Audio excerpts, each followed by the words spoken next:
अस्सलाम वालेकुम नाज़रीन, प्रोग्राम द रिपोर्टर्स में मैं हूं आपका मेज़बान समी इब्राहिम और इस्लामाबाद स्टूडियोज़ में मेरे साथ मौजूद हैं आरिफ हमीद भट्टी और जनाब साबिर शाकिर। सबसे पहले एक नज़र आज की हेडलाइंस पर।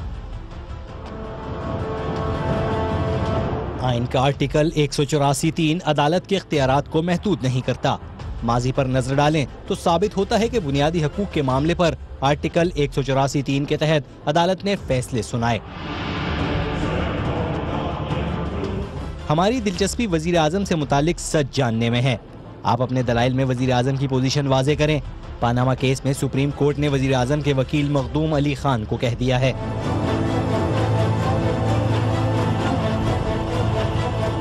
कतरी खत रजिया बट का नाविल है। गैर मुल्की शहजादा वजीर आजम के लिए रेस्क्यू 1112 है। 19 साल की उम्र में हमारे बच्चों के शनाख्ती कार्ड नहीं बनते। शरीफ फैमिली के बच्चे 19 साल में अरबपति बन जाते हैं। पानामा केस में शेख रशीद के दिलचस्प दलाइल।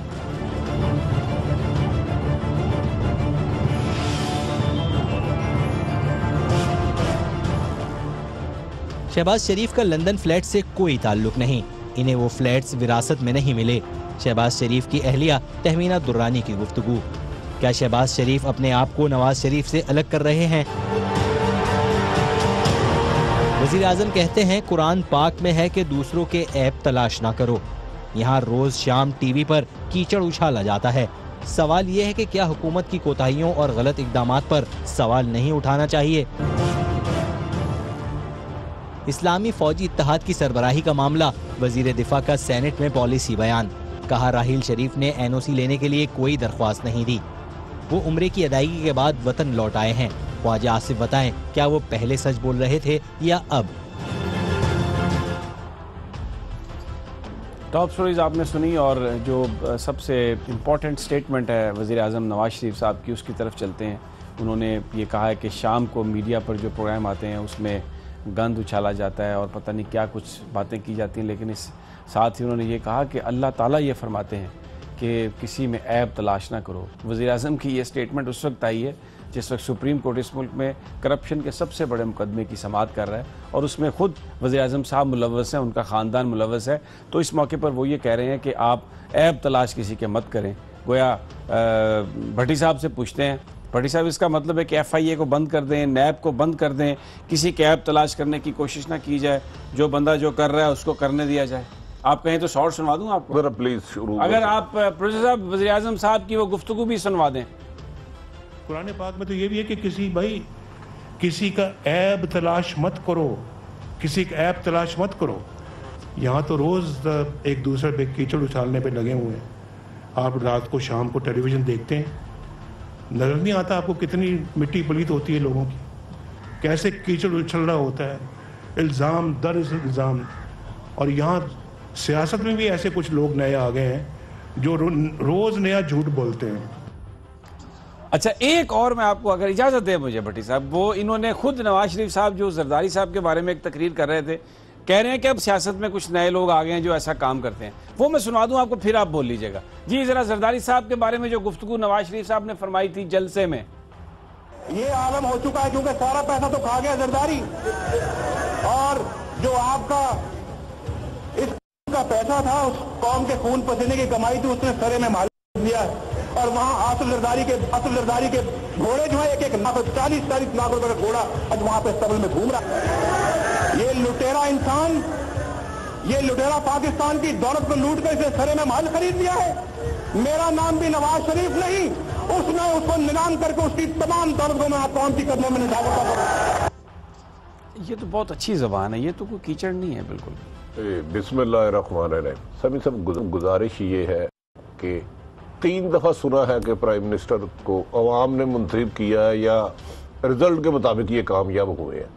उन्होंने अपनी तकरीर में खुद फरमाया था कि मेरा नाम नवाज शरीफ नहीं, अगर आम लुटेरे से लूटा हुआ माल वापिस नहीं हुआ।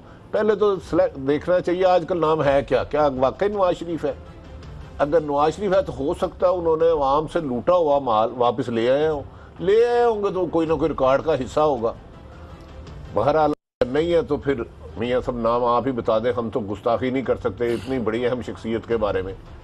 दूसरा उन्होंने फरमाया किसी का ऐब तलाश ना करो। उन्हें शायद ये नहीं पता कि अल्लाह बादशाह को झूठ से नफरत है, ना पसंदीदा अमल है। उन्होंने ये नहीं फरमाया कि हुकूमत जिम्मेदारी है। उन्होंने ये नहीं फरमाया कि अवाम की जानो माल की हिफाजत हुकूमत की जिम्मेदारी है। अगर प्राइम मिनिस्टर का मोर मर जाए तो पूरे जंगली बिल्ले मार दो, लेकिन इंसान जानवरों से बदतर जिंदगी गुजारे तो उस वक़्त के हुक्मरान वक़्त खरबों रुपए की प्रॉपर्टी बाहर नहीं बनाते। उन्होंने बहुत कुछ सुनाया, लेकिन मैं तो आज कुछ नहीं कहूँगा, क्योंकि साबर के पास एक दो जजमेंट्स है। मैं सिर्फ इतना कहता हूँ, माशरे में इंसाफ ना हो हर खास को आम के लिए।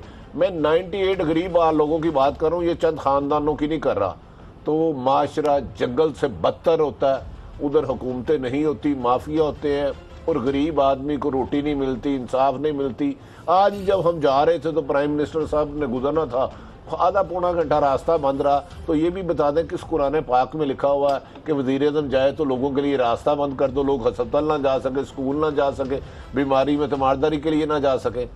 बहरहाल बहुत बड़े आदमी है, क्योंकि वो आगे कहते हैं चंद बंदे कुछ कहते हैं, अगर मैं बहुत कुछ कहूँगा तो इन्हें थोड़ा सा साबिर, इसका मतलब जो पनामा में जो आज जो रिमार्क्स हैं उस पर तो बाद में बात करते हैं, लेकिन इस पे ज़रा पर्टिकुलरली इस मौके पर प्राइम मिनिस्टर साहब का ये कहना कि ऐब तलाश ना करो, जबकि मुल्क में करप्शन के हवाले से पूरी नज़रें लगी हुई हैं, एक नई शुरुआत होने जा रही है। अगर कोई फैसला ऐसा आ जाता है तो कौम के अंदर एक नई उमंग पैदा होगी कि शायद यहाँ पर भी कभी किसी बड़े आदमी को सजा सुनाई जा सकती है। एक और आयत भी है सूरह हजरात में कि किसी की टो में मत लगे रहो और ज़्यादा गुमान भी ना करो, क्योंकि अक्सर गुमान जो हैं वो गुनाह होते हैं। जावेद गामदी साहब और दीगर अमीन हसन इस्लाही साहब मरहूम अल्लाह ताला उनको जन्नतुल फिरदौस में जगह दे, और मैंने जो तफासीर पढ़ी हैं उसमें यह है कि ये जो आयत है ना, ये हुक्मरानों के लिए नहीं है कि कोई हुक्मरान बन जाए और उनका मुहासबा ना किया जाए और ये ना बताया जाए कि इस वक्त हुक्मरान क्या कर रहे हैं। जब आप हुक्मरान बन जाते हैं, जब पब्लिक प्रॉपर्टी बन जाते हैं, तो फिर आपका एहतसाब ज़रूरी है। आप वोट लेके आते हैं, वोट लेने के बाद फिर आपका एहतसाब भी होता है।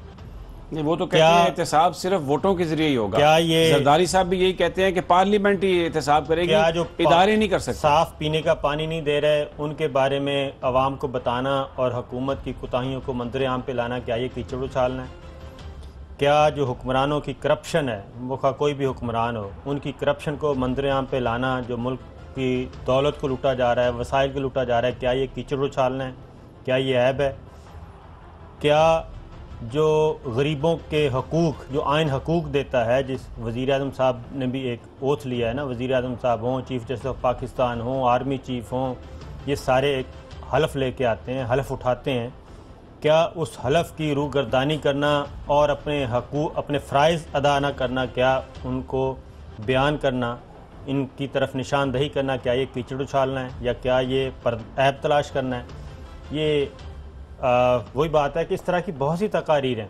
फिर यह है कि जो कीचड़ सही, जो अगर गलीज़ ज़ुबान सुननी है तो वो मेरा ख़्याल है सुननी चाहिए, DA की सुने, TC की सुन लें, और मुख्तलिफ जो हैं ख्वाजा साद रफ़ीक हैं, ये कह रहे हैं, ठीक है। बल्कि मैं आपको बताऊं, इसहाक डार साहब हालांकि बड़े वो ठंडे आदमी हैं, कल उन्होंने कहा 2 दिन पहले वो कह रहे थे कि लफ्ज़ यूज़ कर रहे थे बकना, कि वो बकते हैं। तो ये TV पे कह रहे थे, इंटरव्यू में कह रहे थे।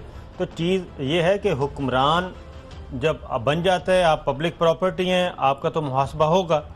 इसलिए इसको कुरान मजीद की आयत को गलत कोट करना और ये कहना कि ये हुक्म है, वो मेरा ख्याल है मीडिया को ये कहना कि आप बंद कर दें, बात ना करें, इनके किरदार पर बात ना करें। तो ये तो अच्छा, अब ज़रा थोड़ा सा पनामा पेपर्स पे आ जाएं। आज क्योंकि जो इमरान खान साहब के वकील थे भट्टी साहब, उन्होंने अपने दलाइल ख़त्म कर लिए, शेख रशीद साहब ने भी दलाइल दिए, वो उनके दलाइल पर मैं अगले सेगमेंट में हम बात करेंगे। लेकिन आज जब हुकूमती वकील मखदूम साहब ने शुरू किए दलाइल, तो उन्होंने टेक्निकल चीज़ों पर बात करने की कोशिश की, और एक सवाल के जवाब में अदालत ने उनसे कहा कि हम इंटरेस्टेड हैं दी रिस्पोंडेंट्स नंबर 1, यानी वज़ीर आज़म के बारे में आप फोकस करें और उन्हीं के बारे में आप दलाइल दें, क्योंकि हम वज़ीर आज़म साहब की हैसियत जानना चाहते हैं। तो ये तो फिर एक माइंडसेट अदालत का सामने नज़र आ गया। देखिए समी साहब, कल भी गुजारिश की थी हम अदालत में, मैं तो नहीं आर्गूमेंट करूँगा, लेकिन एक बात याद रख लें, अदालतों का काम इंसाफ देना है, इंसाफ देना, बासर हो या आम शहरी हो। ये लफ्ज़ों के हेर फेर से वकला यकीनन कर सकते हैं, ये उनका काम है, उनका प्रोफेशन है। लेकिन मुझे बता दें, दुनिया में कितने लोग हैं जो 19 साल के बच्चे अरबपति हो गए हैं, और उसके बाद अगर मेरा बेटा 20 साल का है और उस 50 अरब का मालक है, तो मुझे से पूछोगे ना बेटे के पास कहाँ से पैसे आए। यार ये केस इतना आईने की तरह शफाफ और नजर आ रहा है, मेरी समझ में नहीं आ रहा दुनिया में कोई मौजज़ा ही शायद इस केस से असल मुल्ज़मान को बचा सकेगा। मौजज़े पैगंबरों के दौर में हुआ करते थे, आजकल के दौर में नहीं, जब हुक्मरान अवाम का माल खाए और कहे कि ऐब तलाश ना करो। ऐब तलाश करने और जराइम की निशानदेही करने में बहुत फ़र्क है। किसी का कसीदे पढ़ के झूठे लेके किसी अदारे का चेयरमैन बनने के बजाय हुक्मरान ने वक़्त जाबर सुल्तान के सामने कलमा हक कहना जहाद क्यों करार दिया गया, मुझे बताएं। अल्लाह को पता था कि इस किस्म के लोग मुसल्लत करेंगे हम पे, और मेरी अवाम मुश्किलात में आएंगी, मेरी उम्मत मुश्किल में भी पता था। तो इसीलिए उन्होंने फरमाया जाबर सुल्तान के सामने हक कहो, और जिनकी हक तलफी हो रही है उनके लिए आवाज़ उठाओ, ताकि लोगों को पता चले कि जो वक़्त के फ़िरौन खुद साख्ता खुदा मानते हैं, खुदा एक ही है, रब एक ही है, जिसको पालने वाला कहते हैं। साबिर, ये 184(3) के तहत मुकदमे की समाअत हो रही है, और अगर हम इस पर नज़र डालते हैं माजी में, तो इसमें तो लामहदूद इख्तियारात हैं सुप्रीम कोर्ट के पास। मसलन मैं ये देख रहा था कि ओगरा का जो केस था तौकीर सादिक का, जिसमें इफ्तिखार चौधरी साहब ने सुओ मोटो लिया था, उसमें जो डिसीजन है, उस डिसीजन में ये बिल्कुल सुप्रीम कोर्ट वाज़ेह तौर पे लिखती है कि सुप्रीम कोर्ट का दायरा इख्तियार दरख्वास्त गुजार के वजूद का मोहताज नहीं। हमारे सामने माजी की मिसाल मौजूद है जिसमें सुप्रीम कोर्ट ने आर्टिकल 184(3) के तहत अपने दायरा इख्तियार का इस्तेमाल किया, और इन मामलात में भी किया जहाँ इस नौयत की कानूनी कार्रवाई या तो ज़ेर इल्तवा थी या हाई कोर्ट से फैसला आ चुका था। यानी ये जो नून लीग के लोग कहते हैं कि जनाब प्रॉपर फोरम में जाएँ, ये सुप्रीम कोर्ट इसको इलेक्शन कमीशन में भेज देगी, तो ये तो कह चुकी है सुप्रीम कोर्ट अपने फैसले में कि अगर किसी और फोरम पर हाई कोर्ट से फैसला भी आ चुका हो या वहाँ पर ज़ेर इल्तवा हो, तो भी 184(3) के तहत बिल्कुल इख्तियार को महदूद नहीं कर सकती, क्योंकि जो अवामी अहमियत के मसले हैं और जो बुनियादी हकूक़ से मुताल्लिक हैं, उसमें तो लामहदूद इख्तियारात हैं अदालत के पास। इसमें कोई शुबा नहीं समी साहब के 184(3) के तहत सुप्रीम कोर्ट के पास लामहदूद इख्तियारात हैं, और ऐसे बहुत से केसेस मौजूद हैं। एक मेरे पास भी एक केस का हवाला मौजूद है, ये साबिक chief justice Jawad S Khawaja साहब का तहरीर करदा है। उन्होंने कहा है कि हमारा काम आइनी हकूक़ का बिला खौफ व ख़तर नफाज है, यहाँ भी हम यही कर रहे हैं। इस फैसले का फ़ायदा किस फरीक को होगा, साइलान को या मसूल अलैह को? आखिर में सच का ज़हूर रियासत के किस इदारे पर भारी होगा? ये सवालात तो सिरे से हमारे पेश नज़र है ही नहीं, और ना ही हमें इन सवालों से सरोकार है। और वैसे भी अगर इन सवालों के बारे में हम अभी से कोई मफरूज़ा कायम कर लें तो फिर तहकीकात का मकसद फौत हो जाता है। नफ़ा व ज़रर का हिसाब किताब इन मुकदमात में उस वक्त दरकार नहीं, यहाँ तो अदालत सिर्फ एक ही बुनियादी हक़ का हिसाब रखती है, और वह है सच्चाई के ज़हूर का हिसाब। तो ये तो जो फिर मेरा सवाल ये है कि ये जो रोज़ाना नवाज शरीफ साहब अब अपनी इलेक्शन कैंपेन और फीते काटते हुए ये कहते हैं कि अगर मुझे हटा दिया गया तो तरक्की का सफ़र रुक जाएगा, पाकिस्तान तारीकियों में चला जाएगा, पाकिस्तान ये हो जाएगा, तो अदालत तो ये कह चुकी है कि उनको इससे कोई सरोकार नहीं। ये नवाज शरीफ साहब अपने दौर को भला जितना मर्जी तरक्की का दौर कहते रहें, वहाँ पर तो फैसला कानून और आइन के मुताबिक ही होगा, इसमें कोई शक ही नहीं है। इसी तरीके से जो पिछले दिनों एक और ऑब्जर्वेशन आई थी, और वकला ने भी, हम अक्सर बात भी करते रहते हैं, वकला भी करते हैं, मुख्तलिफ सियासी जमातें भी करती हैं, आर्टिकल 62 और 63 के बारे में कि जनाब अगर इस पे किसी को परखा जाए तो फिर पूरे का पूरा पार्लियामेंट हाउस खाली हो जाएगा। तो मसला यह है कि जब आप 62-63 पे पूरा जो नहीं उतरते उनको फारिग करेंगे तो ही अच्छे लोग आएंगे ना। अच्छा, ऐसे बहुत सारे लोग मौजूद हैं। आपके पास मेमो गेट स्कैंडल के फैसले के कुछ और भी जो सुप्रीम कोर्ट के अहकाम है, जरा काइंडली वो पढ़ के सुना दें जरा। मैं आज अपनी बारी नहीं लूंगा, मैं मौजूद अदलिया के एहतराम में उनके कहे हुए अल्फाज बताना चाह रहा हूँ। जो लोग कह रहे हैं कि ये ट्रायल कोड नहीं है, ये कोड नहीं है, इंसाफ करना वलियों का काम है, जरा प्लीज। अच्छा, एक तो मैं बता दूं कि कल हम बहस कर रहे थे ना कि 184(3) के तहत अगर सुप्रीम कोर्ट कोई हुक्म जारी कर दे, किसी को नाअहल कर दे, किसी को फारिग कर दे, तो ये भी एक आर्गूमेंट है ना, तो फिर उसके बाद वो कहाँ जाए। तो मुझे याद आ गया जब PCO जजेस 100 जजों को फारिग कर दिया था और उसके खिलाफ कोई अपील नहीं थी, और सुप्रीम कोर्ट के उस वक्त के फाजिल चीफ जस्टिस इफ्तिखार चौधरी साहब थे, और उनकी ज़ेर निगरानी बड़ा बेंच था, उन्होंने ये फैसला किया था और उसमें पीसीओ के तहत हलफ उठाने वाले 100 जजेस को फारिग कर दिया था। हालांकि वो आज भी ये बात है कि अगर किसी भी जज को फारिग करना हो तो सुप्रीम जुडिशल काउंसिल किसने फारिग किया था? सुप्रीम कोर्ट ने। क्यों किया था? 100 मोटो लिया था। 100 मोटो तो फारिग हो चुके हैं जी। 100 हिस्ट्री बता रही है आपकी। 100 जजेस को फारिग नहीं, ये जज साहब ने फैसला दिया था। ये वो भी एक पिटीशन आई थी आर्टिकल 184। अनबिलीवेबल बात यार। अच्छा प्लीज जरा पढ़ दे। और इसी तरीके से एक और है कि मेमोगेट का ये आइन के इब्तदाइया में जुल्म और जबर के खिलाफ अवाम की जहद मुसलसल से हासिल करदा इस जमहूरी निज़ाम की हिफाजत की जो कठिन जिम्मेदारी आइन ने रियासत के तमाम अज़ा पर डाली है, इसकी जिम्मेदारी को सहारने के लिए सच ही हमारा सहारा है। इन हालात में सच ही हमारा वसीला निजात होगा। अदालत आर्टिकल 19A में दिए गए हक या उस आर्टिकल की कोई ऐसी महदूद तावील नहीं दे सकती। अदालत आर्टिकल 19A में दिए गए हक या इस आर्टिकल की कोई ऐसी महदूद तावील नहीं दे सकती जिससे सच एक बार फिर सरकार के इदारों का महकूम हो जाए और कज़्ब यानी कि झूठ फिर सिदक को यानी कि सच्चाई को जुल्मत में पिन्हा कर सके। ये भी जस्टिस जवाद ख्वाजा साबिक चीफ जस्टिस ऑफ पाकिस्तान ने लिखा है। ये फैसले आ चुके हैं, ये सुप्रीम कोर्ट के ये फैसले आ चुके हैं। इसके बाद जो लोग ये प्ली लेते हैं कि ये ट्रायल कोड नहीं है, ये कोड नहीं है, असल काम तो जो हमारे मौजूदा जज साहब ने फरमाया इंसाफ और सच की तलाश करना, चाहे वो आप किस हद तक भी जाए। बिल्कुल ना इंसाफी को रोक। कल हम जो बात कर रहे थे ना, छोटी सी बात, उसके बाद ब्रेक। कल जो हम बात कर रहे थे वो यही कर रहे थे कि सुप्रीम कोर्ट को इस केस को आउट ऑफ द बॉक्स जाके हल करना होगा और कानून के मुताबिक। यहाँ पर हम कभी साहब वो एक है ना डायलॉग, कालिया तू नहीं बच पाएगा। यहाँ पर हम ब्रेक लेते हैं। ये कह रहे हैं भट्टी साहब कि क्या बनेगा, कालिया तू बच नहीं पाएगा। अब देखते हैं कि क्या होगा क्या इसी मौजूआत पर। और जो शेख रशीद साहब ने आर्गूमेंट दिए वो, और ये जनरल राहिल शरीफ के हवाले से जो कीचड़ उछाला है ख्वाजा आसिफ साहब ने, इसकी हकीकत क्या है, सब एक ब्रेक के बाद।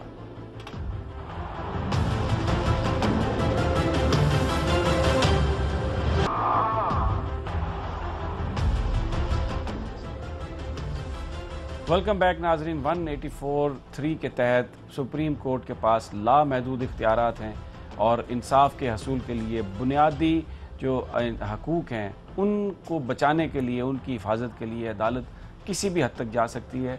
इन फैसलों का हमने आपको हवाला भी दिया, माजी में ये फैसले किए जा चुके हैं, क्योंकि जो प्रोसीजरल चीज़ें हैं वो कम अहमियत की हामिल होती हैं और असल मसला इंसाफ तक पहुंचना है। और ये हमने आपको सारे इस हवाले से सारे केसेस आपको बताए भी हैं, और भी इसकी बहुत ज़्यादा मिसालें मौजूद हैं। और वो जो एक तारीफ़ भी की जा चुकी है कि कौन सादिक और अमीन है सुप्रीम कोर्ट के फैसलों में ही। साबिर, जो तहमीना साहिबा हैं, तहमीना दुरानी, जो शहबाज शरीफ साहब की मिसेज़ हैं, उन्होंने एक प्रेस कॉन्फ्रेंस की है जिसमें उन्होंने ये कहा है कि जनाब ये तो शहबाज शरीफ साहब को तो विरासत मिली नहीं, उनका कोई ताल्लुक़ ही नहीं है, उनको इस मामले में घसीटा ना जाए, और ये कि उन्हें इसका कोई ताल्लुक़ नहीं है उनके साथ। आपको वो शॉर्ट सुनवा दूँ, फिर इस पर बात करते हैं। कोई ताल्लुक ना उनको नहीं मिले विरासत, जरूरत नहीं है, वो यहाँ काम करें। ज़रूरत नहीं है, यहाँ पे काम कर रहे हैं। अच्छा, एक स्टोरी में आपको बता दूं, ये 2005 में गल्फ न्यूज़ में एक स्टोरी छपी थी जिसमें ये कहा गया था कि क्योंकि उन्होंने शादी की शहबाज शरीफ साहब से, तो मियाँ शरीफ साहब ने कहा कि ये आप इसका बंटवारा करें, इसलिए कि वो ये समझते थे कि इनको ख़ानदानी जो उनकी बीवी है उसको जायदाद मिलनी चाहिए, इनको नहीं मिलनी चाहिए। तो ये गल्फ न्यूज़ में ये 2005 में ये खबर छप चुकी है। अच्छा, एक तो मैं बता दूं कि ये जो है ना पनामा केस ख़ास तौर पे इस मामले में और जितने भी फाइनेंशियल मैटर्स हैं उसमें इस बात की पूरी कोशिश की जा रही है कि शहबाज शरीफ साहब की फैमिली और नवाज शरीफ साहब की फैमिली, ये इंफॉर्मेशंस शहबाज साहब की फैमिली को ना जाएं, और ये मुकदमे को कैसे लड़ना है, कैसे नहीं लड़ना, किस तरीके से करना है, ये आपस में डिफरेंसेस हैं और ये डिफरेंसेस अब खुल के सामने आ रहे हैं। और तहमीना साहिबा ने भी यही कहा था कि इस प्रॉपर्टीज़ में हमारा कोई विरासत हमें नहीं मिली, अगर ये मियाँ शरीफ साहब की प्रॉपर्टी थी, तो इसका मतलब वो ये कहना चाह रही थी कि ये मियाँ शरीफ साहब की प्रॉपर्टी नहीं थी, बल्कि ये पहले दिन से ही बड़े मियाँ साहब की प्रॉपर्टी थी। एक और मैं ख़बर आपके शेयर कर लूँ कि एक पेपर और तैयार किया जा रहा है, तैयार कर लिया गया है, और अब उसको पेश करना है या नहीं करना ये डिपेंड करता है या वकला क्या मशवरा देते हैं, मखदूम अली ख़ान साहब, शाहिद हामिद साहब, सलमान अकरम राजा साहब। वो पेपर ये है कि कतर से ही मेरा ख्याल है, हाँ जी, कतरी शहजादे का ही है। वो ये पेपर है कि ये जितनी नेस्कॉल और नीलसन और ये जो ऑफशोर कंपनीज़ हैं, ये प्रॉपर्टी ही वो बयान हल्फी दे रहे हैं कि ये कंपनीज़ जो हैं ये मेरी थी, और बाद में फिर मैंने इनको इनके हवाले किया। तो इससे फिर वो भी चीज़ ख़त्म हो जाएगी कि 2006, 2005 या उससे पहले की, ये भट्टी साहब ज़्यादा बेहतर बता सकते हैं कि ये चीज़ भी चल रही है आने वाले दिनों में। भट्टी साहब कुछ अच्छा, इसमें एक कानूनी नुक्ता आज ये पेश किया सलमान नईम बुखारी साहब ने कि ये जो आपकी जो प्रॉपर्टीज़ है, जो बेरर सर्टिफिकेट हैं, इनकी भी रजिस्ट्रेशन होनी चाहिए। तो कतरी जो शहजादा है, ये तो कहानी सारी बाद में बनाई गई, तो वो जो सर्टिफिकेट की रजिस्ट्रेशन तो नहीं होगी। इस पर कुछ अगर आप कहना चाहें। और दूसरा ये जो तमीना वाला मामला, ऐसा लग रहा है कि ये अपने आप को शहबाज शरीफ साहब बिल्कुल उन्होंने हटा दिया और अभी तक खुलकर पैनामा पर उन्होंने नवाज शरीफ साहब की हमायत में कुछ स्टेटमेंट भी नहीं दी। देखिए सभी सब गुजारिश है, जैसे अभी साबर साहब ने एक तो बड़ी माकूल बातें की हैं, एक तो कोई और कागज़ भी तैयार किया जा रहा है। आपको याद होगा जब सानिया मॉडल टाउन हुआ तो उसमें भी कहा जाता था कि फवाद हसन फवाद साहब ने वहाँ डायरेक्ट आईजी और उसको डायरेक्शन दी जो करे। आजकल मेरी इतलात हैं, मेरा ख्याल है कि दो बड़े अहम भाइयों में कुछ इख्तलाफात हैं, क्योंकि इस पनामा इशू पर बड़े मियाँ साहब की फैमिली का नाम आ रहा है, मोहतरम मियाँ नवाज शरीफ साहब पर, मोहतरमा मरीम नवाज पर, हसन नवाज पर, हसैन नवाज पर। और मियाँ नवाज शरीफ साहब ये समझ रहे हैं कि इस फैसले से अगर ये फैसला आ गया हकायक पर, जिस तरह अभी आपने 2 केसों की किया है, तो शायद मियाँ नवाज शरीफ साहब की फैमिली हमेशा के लिए सियासत से आउट हो जाएगी। वो शायद इन हालात की संगीनी को भांपते हुए अपने भाई पर भी उस तरह एतमाद नहीं कर पा रहे जिस तरह उन्हें करना चाहिए। ऐसे लगता है, बाज़ लोग कहते हैं करीबी ज़राए के फैमिली के बच्चों में भी कोई मिसाली रिलेशनशिप नहीं है। हो सकता है मियाँ साहब ने जब देखा कि इक़्तिदार डगमगा रहा है, इसकी कश्ती भंवर में फंस चुकी है, तो ऐसे मौके पर वो शहबाज शरीफ के लिए भी थोड़ा सा अपने आप को ख़तरा समझ रहे हैं कि शहबाज शरीफ कल को मेरी जगह ना ले ले। जबकि अब देखें, फ़ैसला तो अदालत ने करना है, लेकिन मेरा ख्याल है कि फ़ैसला इतना क्लियर हो चुका है। जैसे कल परसों आप कह रहे थे कि मियाँ साहब अक्सर नाराज़ रहते हैं, दोस्तों में गुस्सा करते हैं, बच्चों पे नाराज़ होते हैं। शायद उन्हें खदशा है कि तमाम फील्डर खड़ी करने के बावजूद भी कहीं कोई अच्छी बॉल हो गई तो बीच वाली विकेट ही ना उड़ जाए। आप कुछ कह रहे थे साहब? हाँ, मैं ये कह रहा था कि एक और भी इत्तला है मेरे पास। ये जो पिछले 2 दिन से नईम बुखारी साहब बैकफुट पे गए हुए थे ना, तो मेरी पीटीआई के ही जो इनकी टीम है लीगल, उनके एक मेंबर से बात हुई। उन्होंने कहा हमने कुछ चीज़ें रोक ली हैं, आर्गूमेंट्स में हम अभी तक नहीं लेके आए, जवाब दर जवाब जब आए। हम सुनना चाह रहे हैं कि मखदूम अली ख़ान और शाहिद हामिद और सलमान अकरम राजा साहब क्या लेके आते हैं। जब वो अपने दलाइल मुकम्मल कर लेंगे, उसके बाद हमने 3 पॉइंट्स पे हमने अपनी वो नई पटियारी जो खोलनी है कानूनी मामलात की, वो 3 पॉइंट्स उन्होंने बड़े अहम रखे हुए हैं और खालिसतन लीगल हैं, और कुछ डॉक्यूमेंट्स भी उन्होंने अभी रखे हुए हैं।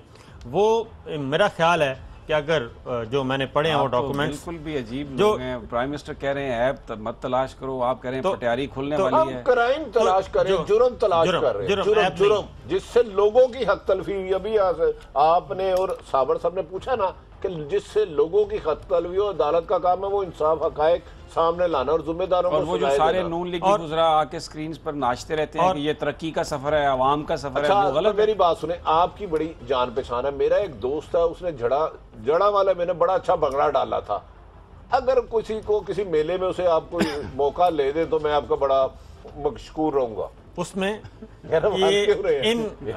चौधरी साहब से मेरी मुलाकात हुई थी, बड़े अच्छे। मैंने नाम नहीं किसी का लिया। अच्छा, किसी चौधरी का नाम ना लें, पता नहीं। वो भगड़ा सुना है कि वो 15 मिनट डालते ही रहे, थक गए बेचारे। वो असल में वो उसकी वीडियो मौजूद है, लेकिन प्रॉब्लम ये है कि उनके जो बुजुर्ग हैं वो अभी तक राब्ते में हैं और किसी भी वक्त बड़ा सियासी फैसला भी कर सकते हैं। तो इसलिए जिनके पास वो वीडियो है वो कहते हैं आप देख तो ले, नहीं, लेकिन देखी हम तो आपको आपने दे भी नहीं है। नहीं देखी तो आपने नहीं, मैंने तो देखी भी नहीं, लेकिन वो कहते हैं कि आपको दिखा सकते हैं लेकिन देंगे नहीं। ये वो कहते हैं हम वादा करें तो आपको दिखा सकते हैं, क्योंकि अगर वो हम देखें तो फिर उनसे अगर कहें कि नहीं हमने लेके जानी है तो फिर एक मसला अच्छा हो फिर जाएगा। एक बात है, अगर वो नाराज हुए, जिन धमाल चौधरी की हम बात करें, फिर हम थोड़ा सा शार्ट दिखाएंगे, ज्यादा नहीं। ठीक हो गया, थोड़ा सा दिखाएंगे। जी जी साहब। अच्छा नहीं, अगर उन्होंने कोई जीप का बम्पर पकड़ के अगर थोड़ी सी डांस वांस कर लिया तो डिटेल उसकी आपने सुन ली है उसमें। अच्छा ये है कि मैं आपको बता दूं कि ये जब आर्गूमेंट्स कंप्लीट होंगे ना तो एक टर्निंग पॉइंट दोबारा आएगा पनामा केस में, जिसमें तीन वकला पीटीआई के इमरान खान साहब 3 मजीद वकीलों से राब्ते में हैं और वो चीज़ें तैयार कर रहे हैं। अच्छा ठीक है, ये तो पनामा पेपर्स तो बात है बड़ी। मैं क्योंकि ब्रेक पर जाने लगे उससे पहले मैं साबिर और भट्टी आप दोनों से ये सवाल करता हूँ। भट्टी साहब, यार ये दानियाल अजीज आज भी आके बयान कर रहे थे सारी कहानी के ये है वो है, इमरान खान को कर रहे थे। अभी तक वो जो गन क्लब का बेचारा ऑफिशियल है उसको मारा और उसका पर्चा दर्ज नहीं हुआ। मुझे ये बताएं कि चौधरी निसार साहब वजीर दाखिला हैं, आईजी पुलिस को हदायत नहीं कर सकते कि यार पर्चा दर्ज करो? नहीं मुझे अब क्या ये एक अखबार की खबर पर उन्होंने पूरे के पूरे लोगों को बेरोजगार कर दिया। अच्छा नहीं, मैं एक अर्ज करने लगा, ये क्या दो नंबरी नहीं है तो क्या है? अब अगर ये बात करना ये अफरा तफरी फैलाने के मुताबिक ये कीचड़ उछालने के ताकतवरों के खिलाफ बात करना की। अच्छा मेरी सुन ले, हजारों फैसले हैं अदालतों के कि जो एप्लीकेशन है FIR का मतलब फर्स्ट इंफॉर्मेशन रिपोर्ट, पुलिस पाबंद है वो मुकदमा दर्ज करने की। लेकिन मैं इंसाफ के इन रखवालों को कह रहा हूँ, खुदा रसूल का वास्ता आइन को फाड़ दो या उसको हर हास आम के लिए अमल करो। उस बंदे का जो क्लब का बच्चा है उसकी FIR दर्ज कराना उसका राइट है, कानूनी। आज जो ख्वाजा आसिफ कहते हैं कोई शर्म नहीं, कोई हया नहीं, वो मुल्ज़म है, उसके ऊपर इल्ज़ाम है, उसने मारा है गरीब बच्चे को और वो खड़ा स्क्रीन पे आके सफाइयाँ दे रहा है वज़ीर आज़म साहब। मैं तो इस पे हैरान हूँ कि वज़ीर आज़म साहब इसके अलावा उन्हें पूरी पार्टी में कोई बंदा नहीं मिला जो उनकी सफाइयाँ दे सके, जिसका किरदार कोई साफ हो। यानी इतनी उन्होंने वहाँ पर बैठे उस बच्चे की जो बात कल भी आए थे वो गुंडागर्दी की इंतहा की, पकड़ के मारा पीटा और कोई पकड़ने वाला नहीं है उस शख्स को। MNA है वो। जनरल राहील शरीफ साहब ने प्राइम मिनिस्टर नवाज शरीफ साहब को एक फ़ाइल दी थी बड़े तगड़े बंदे की, और वो था कोई बहुत बड़ा भट्टी साहब प्लाजा। बहरहाल इस वक्त मुझे ब्रेक पे जाना है और ब्रेक से जब वापस तो जो राहील शरीफ साहब की तकर्री का मामला है उस पर ज़रूर बात करेंगे कि ये क्या यू टर्न है, ये वही पुराना जो तरीका था नून लीग का कीचड़ उछालना पाकिस्तान की फ़ौज पर, ये सारा वो सिलसिला है या इसमें कहीं राहील शरीफ साहब का भी कोई लालच इसमें शामिल है? इस पर गुफ्तगू करेंगे लेकिन एक ब्रेक के बाद।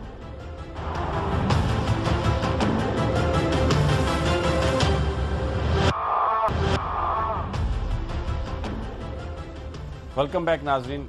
जनरल राहील शरीफ की इस्लामी कोलिशन फोर्स के सरबराह की हैसियत से तकर्री एक नया पंडोरा बॉक्स ख्वाजा आसिफ साहब ने कह दिया कि जनाब वो तो उनको बना दिया गया।